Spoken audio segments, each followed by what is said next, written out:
Assalamualaikum, puji syukur kehadirat Allah Subhanahu wa taala, turun salawat dan salam kepada Nabi Muhammad sallallahu alaihi wasallam. Hadirin yang menonton video ini, semoga selalu dalam rahmatnya Allah Subhanahu wa taala. Dalam video ini, Ustadz Hadi Hidayat, semoga beliau selalu dalam perlindungan Allah Subhanahu wa taala, menjelaskan yang pertama, beruntungnya kita sebagai umat Nabi Muhammad sallallahu alaihi wasallam, kemudian menjelaskan dua surah untuk mempercepat terkabulnya doa. Faedahnya menggugurkan dosa-dosa kita. Kemudian setiap huruf-huruf yang menjadi lantaran doa-doa kita cepat terkabul. Dan yang menarik lagi, surat tersebut ada di dalam Ka'bah. Pastinya ini sangat bermanfaat untuk kita semua sebagai umat Nabi Muhammad SAW yang menjadi sarana untuk kita selalu belajar menjadikan pribadi yang lebih baik lagi dengan ridho dari Allah Subhanahu wa taala. Berikut penjelasan yang dipaparkan Ustadz Hadi Hidayat. Ini hanya Allah turunkan untuk umat Nabi Muhammad SAW. Catat ini ya. Dan saya belum pernah bagi dimanapun yang ini, yang versi lengkapnya. Kalau bisa dilakukan, bukan hanya dosa digugurkan. Tapi setiap hurufnya mempercepat terkabulnya doa kita di hadapan Allah Subhanahu wa taala. Ya. Ada dua surah di dalam Al-Quran yang bila dua surah ini dibacakan, itu setiap hurufnya dihitung bisa berpotensi menggugurkan dosa sekaligus mengabulkan doa-doa yang dimintakan. Sepanjang doa itu baik untuk urusan dunia akhirat kita. Kalau salah satu kurang baik diperbaiki oleh Allah. Misal dunia baik tapi akhirat tidak, maka diperbaiki oleh Allah kepada yang lebih baik. Surat pertama Al-Fatihah, surah kedua Al-Baqarah. Ya. Sebelum doa baca tuh Al-Fatihah sama Al-Baqarah. Tapi Al-Baqarahnya tidak dari ayat yang pertama. Kepanjangan. Cukupkan di ayat 285 sampai ayat 286, dua ayat terakhir. Hadisnya sahih. Kalau mau dikuatkan biasanya banyak ulama memasukkan ayat 284. Ada yang sudah masuk ke dalam Ka'bah di sini? Ini informasi saja. Dan tiga ayat ini, Al-Baqarah 284, 285, 286, itu ayat yang dituliskan di dinding Ka'bah. Itu yang saat berhala dikeluarkan, gambar-gambar dihapus, itu ya, syair-syair diganti dengan ayat Quran sehingga jadi kain kiswah Ka'bah di luar. Itu ada sejarahnya. Yang di dalam pun dihiasi dengan hiasan ayat Al-Quran. Di antara yang dituliskan itu Al-Baqarah ayat 284, 285, 286.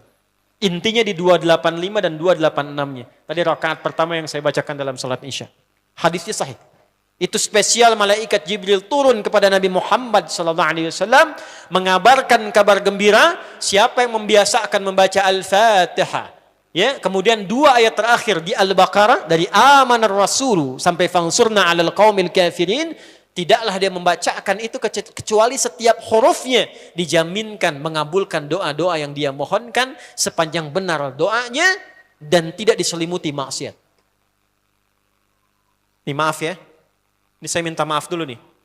Kalaupun Anda benar doanya khusyuk sampai nangis, tapi ada selimut maksiat dalam permohonan doa itu pengabulannya mental lagi. Hadisnya sahih. Thumma dzakara rajula yutilu as-safara ash'atha aghbara yamuddu yadayhi ila as-sama' fayaqulu ya rabb. فقال رسول الله صلى الله عليه وسلم أن يستجاب لذلك فمطعمه حرام مشربه حرام ملبسه حرام وغذي بحرام فأن يستجاب لذلك. رواه مسلم. Nabi mengisahkan seorang lelaki menempuh perjalanan jauh. Awas, menempuh perjalanan panjang untuk ketaatan itu mempercepat doa dikabulkan 2 kali lipat dibanding orang biasa. Makanya kalau ada orang mau ke Mekah umrah, mau haji, titip doa. Ada yang mau beasiswa ke Madinah, ke Mekah, ke Al-Azhar, ke Mesir, titip doa. Saya biasanya kalau mau berangkat umrah, Ustaz titip doa, ayo tulis banyak tuh. Enggak saya baca. Saya simpen aja. Ntar dekat Ka'bah, ya Allah engkau maha mengetahui. Ya. Mohon kabulkan semua doa-doa ya dari teman-teman jamaah yang dititipkan dalam kertas yang telah mereka tuliskan itu. Simple Pak, daripada capek kita bacakan satu-satu. Dan alhamdulillah biasanya ya insya Allah terkabul. Insya Allah. Itu perjalanan jauh. Nah orang ini menempuh perjalanan untuk sekedar berdoa. Safar. Ya, safar yang baik. Kemudian yang kedua, yamuddu yadaihi ilas sama, dia mengangkat tangannya ke langit. Ini saya tidak bermaksud mengajarkan ya, cuma menunjukkan prakteknya begini nih. Ada yang bisa bantu saya nggak satu orang maju? Cepat.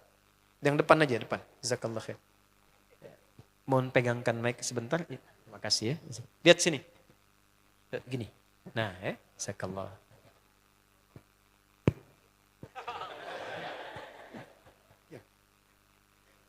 Nah, gini ya. Ini tangan, lihat telapak dua ya. Berdoa itu sesuai porsinya dan ikuti caranya Nabi. Kalau doanya formal dalam sholat dan diikat dengan gerakan, jangan kreatif. Ikuti seperti Nabi yang contohkan. Misal dalam sholat, shollu kama ra'aitumuni usolli. Sholatlah seperti kalian melihat aku sholat. Nanti ada 3 posisi atau sampai 4 posisi dalam sholat yang mempercepat terkabulnya doa. Posisi puncaknya sujud. Hadisnya sahih. Inna ma aqrabal abdi min rabbihi wa huwa sajidun fa'akthirud doa. Keadaan terdekat antara hamba dengan Rabbnya adalah saat sujud. Maka perbanyak doa saat sujud. Tangannya posisi sujud begini, menempel. Jadi nggak usah begini. Oke, begini.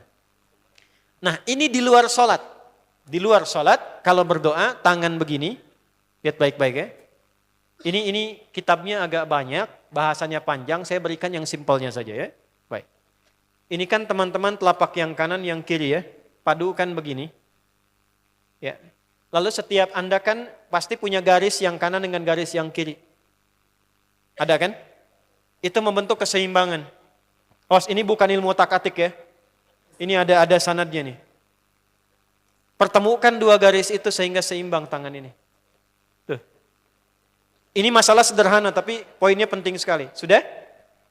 Cara yang pertama begini. Ini di luar salat dan bukan dalam posisi saat istisqa, saat minta hujan. Begini. Sudah? Pertemukan. Lalu letakkan sejajar dengan dada di sini. Ya. Jadi kalau dada itu ini posisinya, ini nahar di sini. Ini ada rongga dari bagian atas dengan perut, ada rongga kosong. Nah ini yang disebut dengan sodrun di sini. Ya, kalau kita meletakkan telapak tangan saat sholat begini, letaknya di sini. Yang ini perut, yang ini nahar. Doa itu di sini. Jelas? Semakin kita memohon dengan lebih sangat, naikkan sedikit begini. Sudah? Kalau istisqa, minta hujan, agak lebih tinggi ke atas. Nah ini cara mengangkat yang standar di sini untuk memohon. Jelas? Oke, jazakallah khair. Nah ini orang ini dia mengangkat tangannya. Jadi melakukan perjalanan jauh, mengangkat tangannya, ya muddu yadaihi ilas sama. Orang yang berdoa dengan mengangkat tangan itu dijawab doanya oleh Allah lewat keterangan Nabi SAW. Itu bisa al-kamakala 2 kali lebih cepat dibandingkan dengan orang yang tidak mengangkat tangan saat berdoa.